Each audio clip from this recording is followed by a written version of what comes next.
नमस्कार साथियों, स्वागत है आपके अपने YouTube channel next stay with R K sir. आज हम बात करने वाले हैं रीजनिंग के बारे में। तो आज का जो सेशन होने वाला है वो शानदार सेशन होने वाला है। तो सेशन को लाइक कर देना, शेयर कर देना अपने दोस्तों के साथ। चैनल पे जो पहली बार आए वो चैनल को सब्सक्राइब कर लेना, बेल आइकन को प्रेस कर लेना ताकि नोटिफिकेशन आप सभी के पास पहुँच सकें। ठीक है, चलिए बढ़ते हैं अपनी सेशन की ओर। क्वेश्चन नंबर 1 की ओर चलते हैं। क्वेश्चन नंबर 1 हमारे पास दे रखा है, लड़का लड़की विद्यार्थी को किस आरेख द्वारा दर्शाया जा सकता है। देखो यहाँ पर आरेख द्वारा हमें दर्शाना है, किसको दर्शाना है, लड़का लड़की और विद्यार्थी को दर्शाना है। तो इसमें से जो 4 ऑप्शन है इनमें से कौन सा आरेख है, इन तीनों के शब्दों के लिए कौन सा आरेख सही रहेगा वो हमें यहाँ पर बताना है। तो सबसे बेस्ट आरेख कौन सा होगा वो यहाँ पर बताना है। तो सबसे पहले अगर हम देखें तो यहाँ पर दे रखा है लड़का लड़की और विद्यार्थी। तो अगर मैं कहूँ कि यहाँ पर ये कौन हो गया, ये हो गया विद्यार्थी, विद्यार्थी हो गया।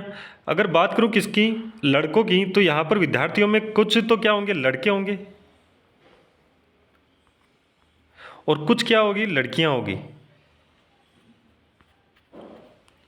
तो यहाँ पर जो आरेख बनेगा वो इस प्रकार का आरेख बनेगा। तो इस प्रकार का आरेख कौन से ऑप्शन में है, तो ऑप्शन डी में है। ऑप्शन डी हमारा राइट आंसर हो जाएगा। ठीक है, चलिए आगे चलते हैं नेक्स्ट क्वेश्चन की ओर। क्वेश्चन नंबर हमारे पास दे रखा है 2 नंबर।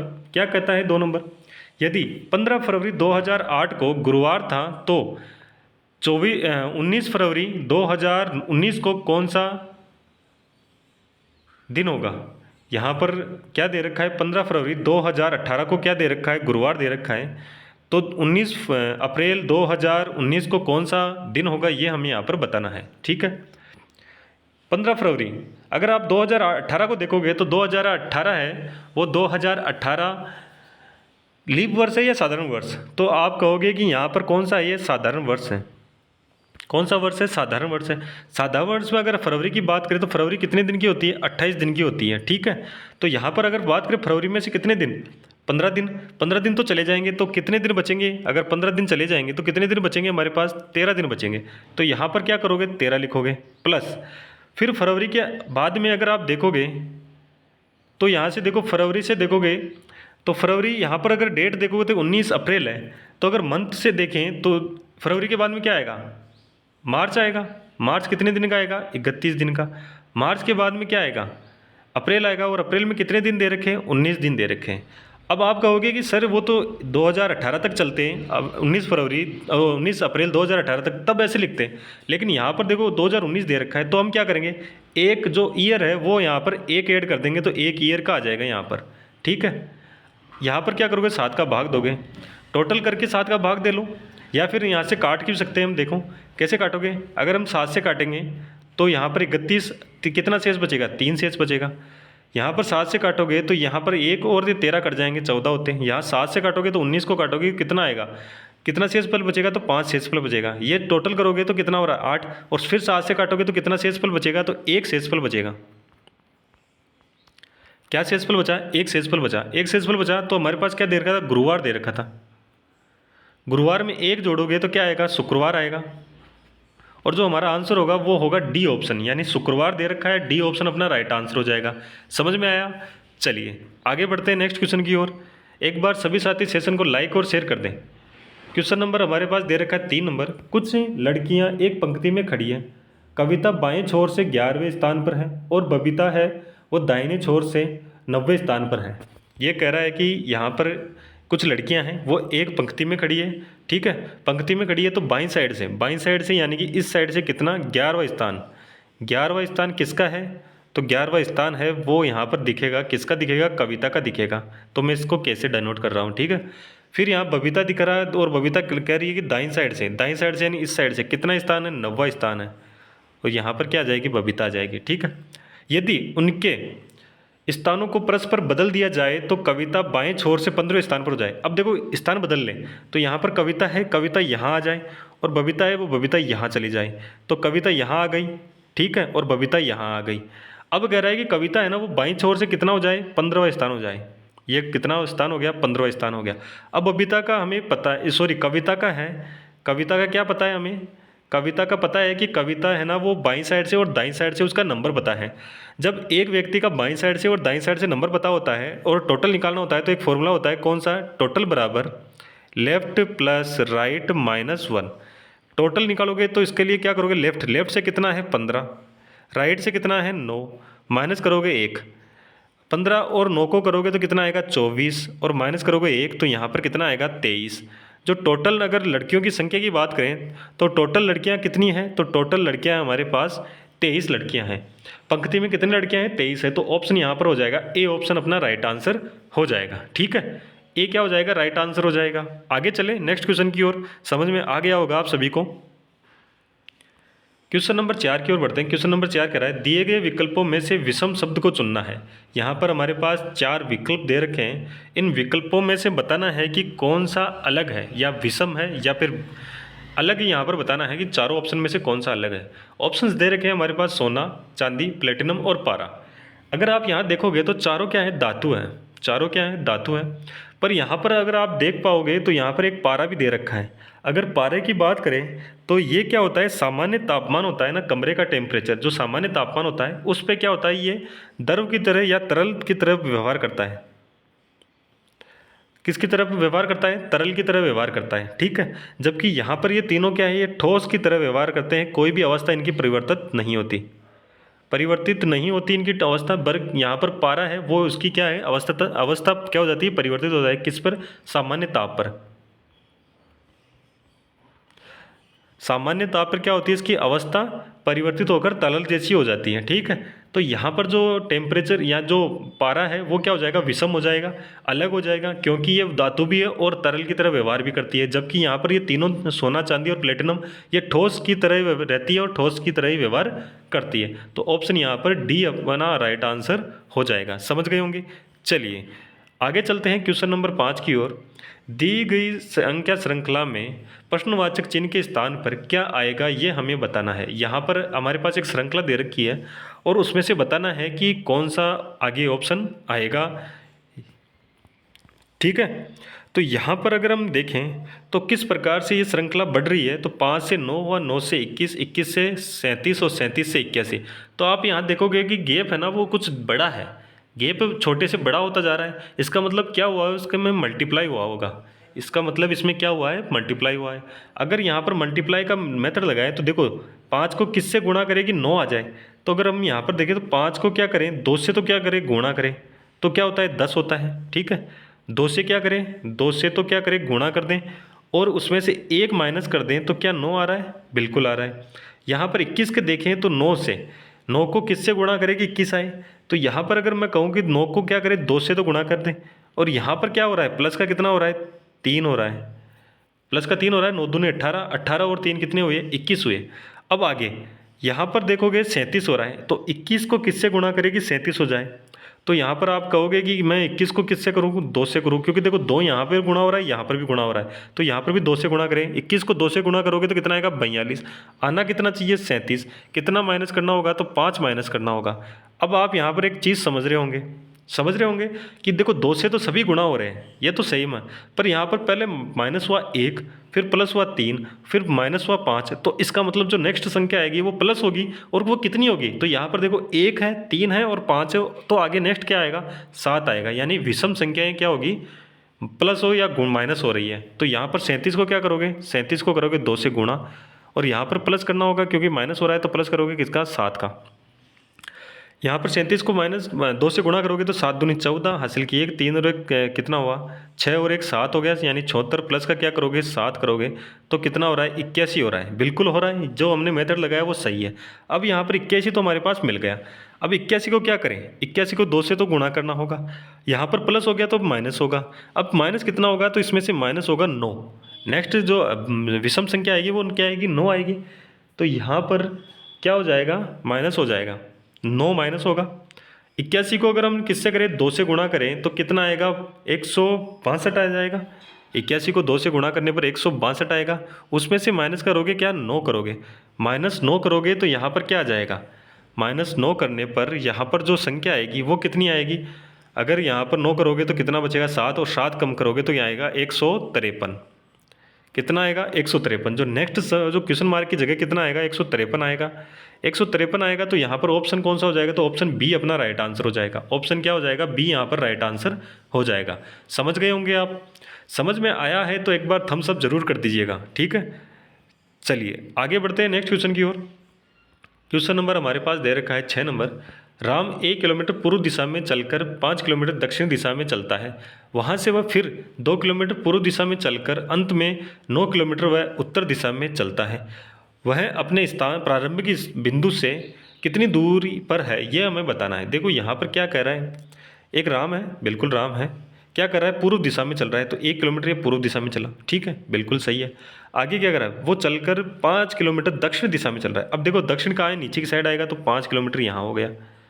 आगे वह फिर से पूर्व दिशा में, यानी फिर से कितना 2 किलोमीटर चल रहा है, तो फिर से कितना चला 2 किलोमीटर चला, तो ये 2 किलोमीटर हो गया, ठीक है। अंत में वह किस दिशा में, पूर्व से अंत में 9 किलोमीटर उत्तर की साइड, तो 9 किलोमीटर उत्तर की साइड आ गया, तो ये कितना हो गया 9 किलोमीटर हो गया, ठीक है।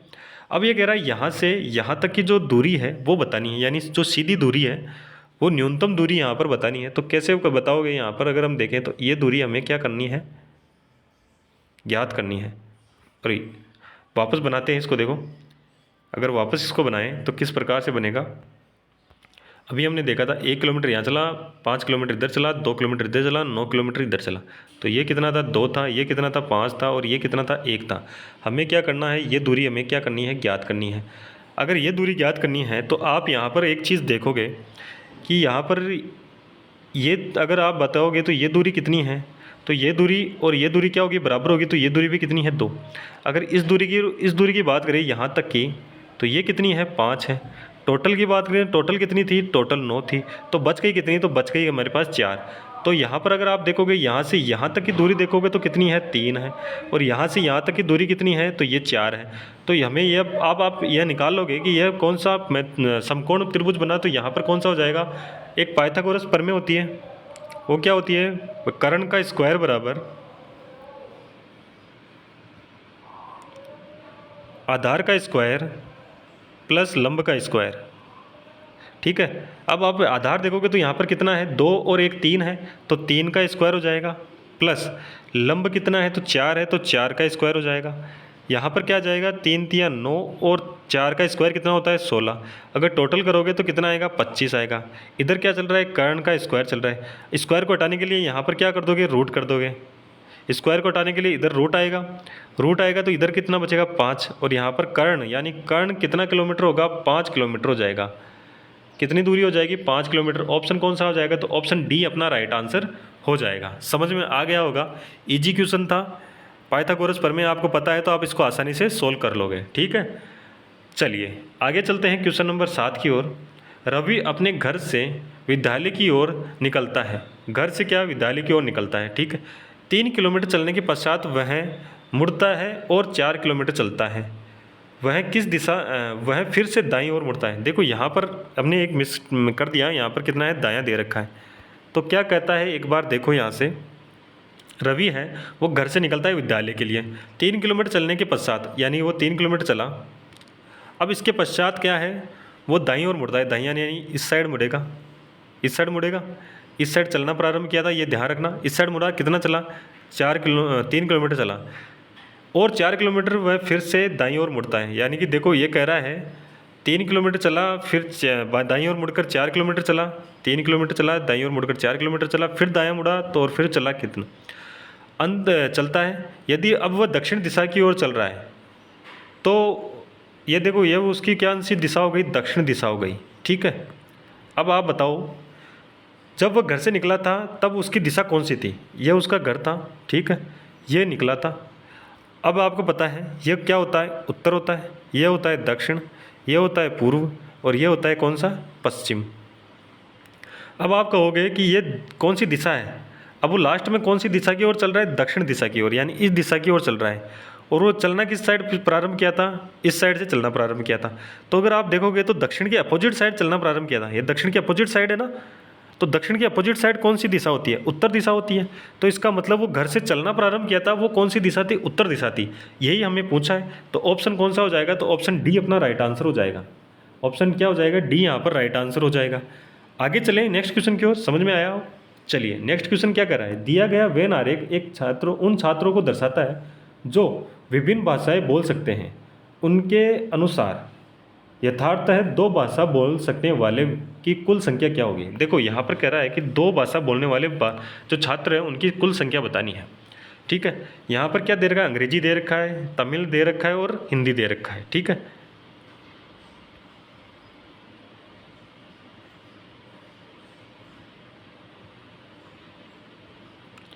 ये भाषाएं बोलने वाले बच्चे हैं और इनमें से बताना है कि कौन सी जो भाषा है, जो दो भाषाएं बोलने वाले कौन कौन से विद्यार्थी हैं या छात्र हैं वो दो दो भाषा बोल सकते हैं यहाँ पे। ठीक है ना।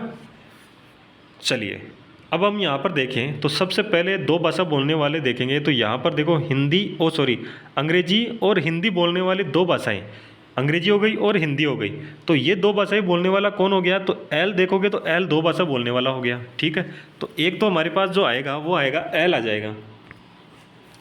फिर यहाँ पर अगर आप देखोगे तो एम को अगर देखोगे तो अंग्रेजी और तमिल भी बोलता है तो एम आ जाएगा। उसके बाद में देखोगे तो यहाँ पर ओ देखोगे तो हिंदी और तमिल भी बोलता है ओ, तो हिंदी और तमिल बोलता है ओ। तो यहाँ पर बचेगा हमारे पास जो बनेगा वो बनेगा L M O, L M O, यानी ऑप्शन कौन सा हो जाएगा, डी ऑप्शन अपना राइट आंसर हो जाएगा। डी ऑप्शन अपना क्या हो जाएगा, राइट आंसर हो जाएगा। ठीक है ना।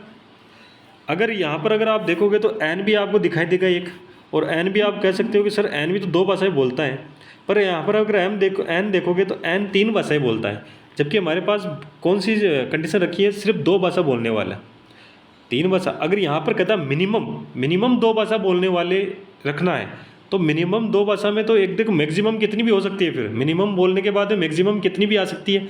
अगर मिनिमम बोल के हमारे पास ये क्वेश्चन पूछता तो हमारे पास जो आंसर बनता वो बनता कौन सा, ए ऑप्शन। ठीक है, मिनिमम बोलता तो कि मिनिमम दो भाषा बोलने वाले जो छात्रों की संख्या कितनी होगी ये बतानी होती, तो हमें एन को भी कंसिडर करते हैं। ठीक है, एन को भी क्या करते हैं, कंसीडर करते हैं। पर यहाँ पर हमारे पास जो क्या है, दो भाषा बोलने वाले, सिर्फ दो भाषा बोलने वाले तो हमारे पास तीन है, एम ओ और एल, तीन ही है। ठीक है ना, तो यहाँ पर डी ऑप्शन अपना राइट आंसर हो जाएगा। कन्फ्यूज़ नहीं होना है इस क्वेश्चन में। ठीक है ना। चलिए आगे चलते हैं। क्वेश्चन नंबर हमारे पास 9 दे रखा है। 9 क्वेश्चन में तर्क और हमारे पास कथन और तर्क दे रखा है, यानी कथन दे रखा है और उस पर दो तर्क दे रखे हैं। तो कौन सा तर्क सेटिस्फाई कर रहा है वो हमें यहाँ पर लेना है। कथन कह रहा है, क्या भारतीय रक्षा बलों के अधिकारियों की सीधी भर्ती पात्रता के मानकों में छूट दी जाए ताकि पर्याप्त मात्रा में अधिकारी मिल सके। ये हमारा क्या है, कथन है। कथन क्या कह रहा है, आपको एक शॉर्ट बताता हूँ। कथन क्या कह रहा है कि भारतीय जो बल हैं, रक्षा बल, कौन से, जो तीन अपने रक्षा बल हैं, उनके अधिकारियों के लिए जो सीधी भर्ती पात्रता के मानकों की छूट दे दिया जाए, यानी जो सीधी भर्ती करी जाए और जो मानक पात्रता मानक है तो उनमें क्या कर दी, छूट दे दी जाए, तो क्या पर्याप्त मात्रा में हमारे पास अधिकारी मिल सकेंगे। तो ये जो हमारे पास कथन है इसके लिए दो तर्क दे रखे हैं। क्या कहें तर्क, एक तो कह रहा है हाँ ये पात्रता के पुराने मानकों को सिर्फ अनुपालन करते जाने से ज़्यादा महत्वपूर्ण बात ही उपयुक्त अधिकारी के चयन किया जाए। तो क्या ये सही बात है, तो ये कह रहा है कि हाँ ये सही है। अगर यहाँ पर अगर हम बात करें किसकी, अगर जो रक्षा बलों में जो अधिकारी होते हैं उनके लिए अगर पात्रता जो मानक है उनको हटा दिया जाए और सीधी भर्ती के तौर पर अधिकारी को लिया जाए तो क्या वो सही बात है। तो ये एक तर्क तो कह रहा है कि हाँ ये सही बात है। ठीक है, और दूसरा तर्क क्या कह रहा है, नहीं, ये नहीं कह रहा है। ये नहीं, क्यों नहीं, ये नहीं तो बोल रहा है पर क्यों, इसका एक कारण भी दे रहा है। यदि अधिकारियों के स्तर की गुणवत्ता पर, ये जो हम कह रहे हैं कि यह जो अधिकारी हैं उनकी जो स्थिरता है उसकी गुणवत्ता पर बुरी तरह से प्रभाव डालेगा और रक्षा सेवाएं अपनी प्रतिष्ठा खो देगी। ये बात क्या कह रहा है, ये अपना तर्क दे रखा है। तो यहाँ पर जो ऑप्शन तर्क होगा वो होगा बी ऑप्शन अपना राइट आंसर हो जाएगा, यानी तर्क सेकंड है वो क्या हो जाएगा, सही हो जाएगा। तर्क फर्स्ट गलत क्यों हो जाएगा, क्योंकि देखो रक्षा जो बल है उनमें जो गुणवत्ता, अगर उनकी जो मानकता है वो मानक जो पैमाने हैं उन पर अगर नहीं सिलेक्शन होगा तो वो क्या हो जाएगी, सही नहीं होगा। क्योंकि जो हमारा जो रक्षा बल है अगर उनकी गुणवत्ता ही नहीं रहेगी, उनके जो मानक पूरे नहीं कर पाएंगे तो वो जिस ओहदे पर काम करना चाहें वो उस ओहदे का जो काम है वो नहीं कर पाएंगे अच्छे तरीके से। तो ये जो कह रहा है वो गलत हो जाएगा। जो नहीं कह रहा है वो सही हो जाएगा। क्यों नहीं हो कह रहा है? क्योंकि देखो ये इसने एक अपना तर्क दिया है और वो तर्क क्या है? सेटिस्फाई तर्क है। तो यहाँ पर जो ऑप्शन हो जाएगा वो हो जाएगा बी ऑप्शन अपना राइट आंसर हो जाएगा, क्योंकि तर्क दो दो है ना, वो ठोस तर्क है। ठीक है, आगे चलते हैं नेक्स्ट क्वेश्चन की ओर। क्वेश्चन नंबर 10 दे रखा है, यदि प्लस का अर्थ गुणा, माइनस का अर्थ भाग, गुणा का अर्थ माइनस और भाग का अर्थ प्लस है, तो हमारे पास जो दे रखा है उसको सही करना होगा। इसका बराबर जो मान आएगा वो निकालना है। प्लस का दे रखा है क्या? गुणा। तो 10 प्लस है तो इसका क्या होता है? गुणा 4 हो जाएगा। गुणा का दे रखा है माइनस, माइनस का कितना हो जाएगा? 25 हो जाएगा।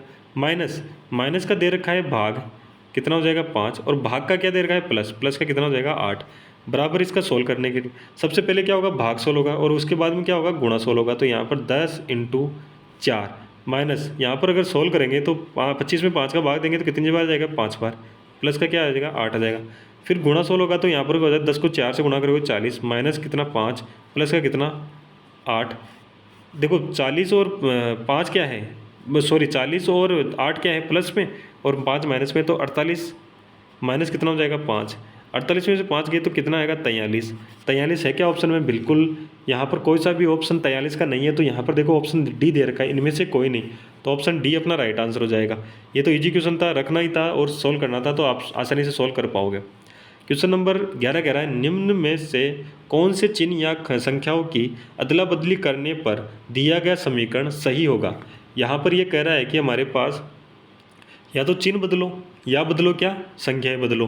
और संख्याएं या चिन्ह बदलकर हमारे पास जो समीकरण है उसको संतुष्ट करना है। संतुष्ट मतलब 45 भी आना चाहिए, बराबर 45 आना चाहिए।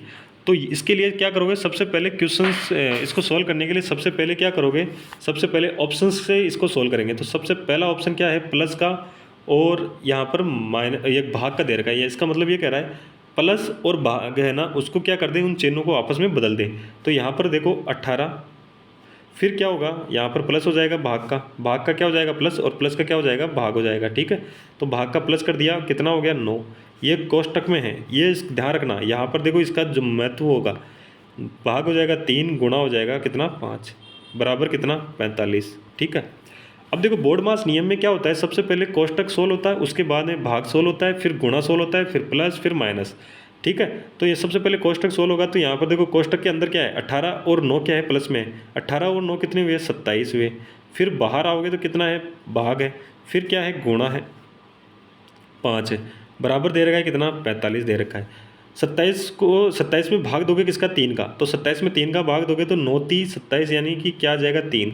फिर गुणा कितना आएगा? 45, बराबर कितना है? 5, और बराबर कितना है? 45। 9 को 5 से गुणा करोगे तो कितना आएगा? 45, और बराबर कितना आएगा? 45। यानी जो ऑप्शन हमने लिया था ए ऑप्शन, वो ए ऑप्शन क्या हो जाएगा? सही हो जाएगा। ठीक है, ए ऑप्शन सही हो जाएगा। आगे चले, समझ में आ गया होगा। चलिए आगे बढ़ते हैं नेक्स्ट क्वेश्चन की ओर। अगर समझ में आ रहा है तो क्या करना है? आप सभी को पता है, सेशन को लाइक करना है, शेयर करना है, और चैनल पे जो पहली बार आए वो चैनल को क्या करेंगे? सब्सक्राइब करेंगे। आगे बढ़ते हैं क्वेश्चन नंबर 12 की ओर। क्वेश्चन नंबर 12 क्या कह रहा है? गीता सीता से बड़ी है। ये कह रहा है गीता है, वो है सीता से क्या? बड़ी है। आगे क्या कर रहा है? शीला गीता से बड़ी है। शीला क्या है? गीता से बड़ी है। मालती शीला और सीता से बड़ी है। मालती क्या है? मालती शीला से बड़ी है और सीता से बड़ी है। अगर शीला से बड़ी है तो वो सीता से भी बड़ी होगी, तो यहाँ पर क्या आ जाएगा? मालती आ जाएगा। इनमें से सबसे बड़ी कौन? तो आप सभी को पता है सबसे बड़ी आपको दिखाई देगी, मालती सबसे बड़ी है। ऑप्शन यहाँ पर ए अपना राइट आंसर हो जाएगा।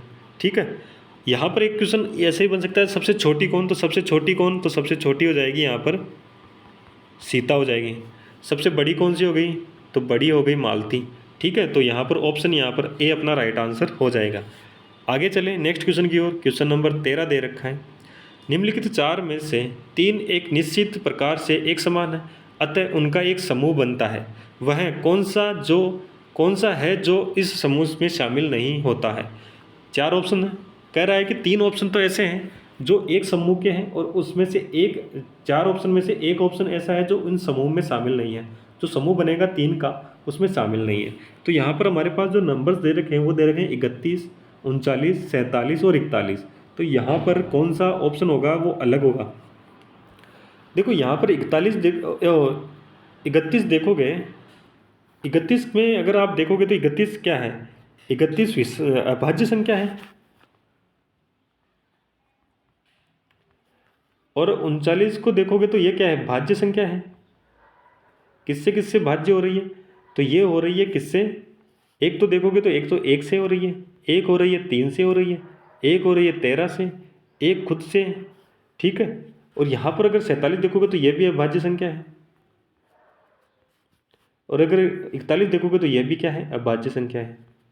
अब आपको पता चल रहा होगा कि कौन सा अलग होगा, तो 2 नंबर क्या हो जाएगा, अलग हो जाएगा। क्यों हो जाएगा, क्योंकि ये तो भाज्य संख्या है, बाकी 3 संख्याएं हैं वो क्या है, अभाज्य संख्या है, ठीक है। तो यहाँ पर जो ऑप्शन होगा वो 2 नंबर अपना राइट आंसर हो जाएगा, या बी अपना राइट आंसर हो जाएगा, ठीक है। चलिए आगे 14 नंबर क्या कर रहा है, यदि 23 इंटू 5 दे रखा है 26, 13 इंटू 8 दे रखा है 19, तो यहाँ पर बताना है कि जो हमारे पास 39 इंटू 7 दे रखा है वो क्या होगा। अगर आप देखोगे 23 और 5 को अगर गुणा करते हैं तो हमारे पास कितना आएगा। अगर यहाँ पर जो नंबर जो सैंपल दे रखा है उस सैंपल के हिसाब से अगर हम गुणा करें तो क्या होगा, 5 और यहाँ पर 10 और 11 115।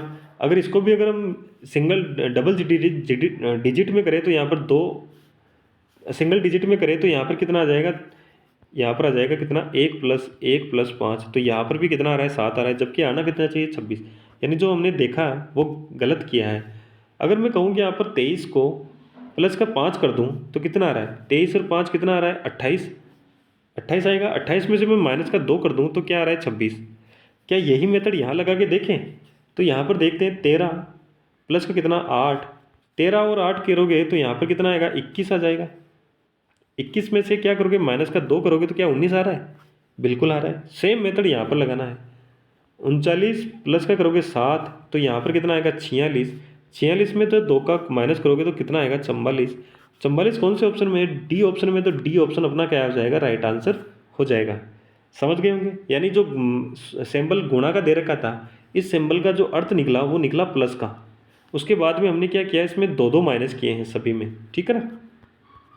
चलिए क्वेश्चन नंबर हमारे पास दे रखा है 15 नंबर, यदि शब्द दे रखा है कि अक्षरों को बाएं से दाएं वर्णमाला क्रम में सजाया जाए तो बाएं से पांचवें के दाएं से दूसरा अक्षर कौन सा होगा, ये हमें बताना है। देखो ये क्या चाहता है, कहना चाहता है ये शब्द है हमारे पास, ठीक है। इस शब्द में जो अक्षर है, इन अक्षर को वर्णमाला क्रम है, ठीक है, वर्णमाला क्रम, उस क्रम में व्यवस्थित करें, ठीक है। उसके बाद में क्या करें, उसके बाद में बाईं साइड से, यानी जो वर्णमाला क्रम के बाईं साइड से ये शब्द लिख दिया जाएगा, उसके बाद में क्या करें, बाईं साइड से पांचवा यानी लेफ्ट से, और उसका क्या करें, राइट साइड में कितना, दूसरा, तो राइट साइड में। जब लेफ्ट और राइट होते हैं तो क्या करते हैं, जोड़ते हैं, जोड़ोगे तो 5 और 2 कितने हो जाएंगे, 5 + 2 करोगे तो कितना हो जाएगा, 7 हो जाएगा। यानी बाईं साइड से कौन सा 7वां अक्षर हमें क्या करना होगा, बताना होगा, ठीक है। तो यहाँ पर क्या करना है, सबसे पहले लिखोगे इसको वर्णमाला क्रम के अनुसार अक्षरों को क्या करेंगे, व्यवस्थित करेंगे। तो सबसे पहले क्या आएगा, तो सबसे पहले आएगा सबसे छोटा अक्षर, यानी कि सबसे छोटा कौन सा होता है, सी। अगर आपको इस प्रकार से समझ में नहीं आए तो क्या करना है, नंबरिंग लिख लेना है। अगर नंबरिंग लिखोगे तो क्या आएगा, आई कितने पे आता है, 9 पे, एन कितने पे आता है, 14 पे, टी आता है 20 पे, आर आता है 18 पे, ओ कितने पे, 15 पे, डी 4 पे, यू 21 पे, सी 3 पे, आई 9 पे, 14 पे आएगा एन, और जी आएगा 7 पे। अब इसमें सबसे छोटा नंबर कौन सा है, सबसे छोटा नंबर आपको दिखेगा, सबसे छोटा नंबर दिखेगा 3 नंबर, उससे बड़ा दिखेगा तो उससे बड़ा दिखेगा 4 नंबर, ठीक है। 3 और 4 आ गए, उससे बड़ा दिखेगा तो उससे बड़ा दिखेगा 9 नंबर, और 9 नंबर 2 नहीं सॉरी 7 नंबर, तो 7 नंबर आ जाएगा। फिर दिखेगा 9 नंबर, तो 9 नंबर 2 बार है तो उसको 2 बार लिखेंगे। फिर क्या आएगा, फिर आएगा कौन सा, 9 के बाद में आ जाएगा 14 नंबर, तो 14 नंबर भी 2 बार है तो 14 नंबर भी 2 बार लिखोगे। फिर आएगा कौन सा, 14 के बाद में 18 नंबर, 15 नंबर, माफ़ करना यहाँ पर 15 नंबर भी है, फिर 18 नंबर भी है, और फिर है 20 नंबर, और लास्ट में है 21 नंबर। अगर इसको अगर हम अक्षर्स में लिखें तो यहाँ जो आ जाएगा 3, फिर आएगा सी, टी, जी, आई, फिर से I, N, N, O, R, T और यू, ठीक है। इस प्रकार से आ जाएगा। अब क्या करें, 7वां अक्षर ढूंढना है। पहला दूसरा, तीसरा, चौथा, पाँचवा, छठा और सातवां। यानी जो सातवां अक्षर मिला वो सातवां अक्षर आपको दिखाई देगा कौन सा मिला, एन मिला। ठीक है, तो एन कौन से ऑप्शन में है, ऑप्शन नंबर 3 में है। ऑप्शन नंबर 3 अपना राइट आंसर हो जाएगा। ठीक है, अगर आप इसमें से आसानी से अगर नहीं लिख पा रहे हो तो नंबरिंग करके लिख लेना, और भी आपको अच्छे से समझ में आ जाएगा। ठीक है, और छोटे से लिखना, ये फिर आप सभी को पता है। चलिए आगे बढ़ें। देखो अभी जो BSTC का एग्ज़ाम हुआ था 1 जून को, उसमें एक क्वेश्चन आया था। कौन सा क्वेश्चन आया था, एक क्वेश्चन आया था इस प्रकार से, और उसमें पूछा था जो त्रिभुजों की संख्या पूछी थी। इसमें त्रिभुजों की क्या की थी, संख्या पूछी थी। ठीक है, तो इसमें जो टोटल संख्या कितनी होती है, 10 होती है। अब एक इस प्रकार से भी एक स्टार बनता है। किस प्रकार से, इस प्रकार से भी एक स्टार बनता है। इस तो यहाँ पर एक इस प्रकार से भी स्टार बनता है। तो इसमें कितने ट्रायंगल होंगे, तो अगर आप इसमें देखोगे तो इसमें कितने होते हैं, इसमें 8 ट्रायंगल होते हैं। ठीक है, ये एक क्वेश्चन है, याद रखना, ये क्वेश्चन आने की संभावना है, तो ये क्वेश्चन आ सकता है। तो इसमें कितने ट्रायंगल होते हैं, 8 ट्रायंगल होते हैं। कौन कौन से होते हैं, तो 1, 2, 3, 4, 5, 6। 6 के बाद में एक ये बड़ा वाला 7 और एक ये बड़ा वाला 8। ठीक है ना, इजी क्वेश्चन था, पता होना चाहिए, क्योंकि इसमें भी आपको पता होना चाहिए था। चलिए आगे बढ़ते हैं नेक्स्ट। तो आज के लिए इतना ही। सेशन कैसा लगा, अगर अच्छा लगा तो सेशन को लाइक करना है, शेयर करना है। चैनल पर पहली बार आए हो चैनल को सब्सक्राइब कर देना, बेल आइकन को प्रेस कर लेना ताकि नोटिफिकेशन आप सभी के पास पहुंच सके। कमेंट करके बताना है कितने क्वेश्चन आपके सही हुए। ठीक है, चलिए धन्यवाद। जय हिंद, जय भारत।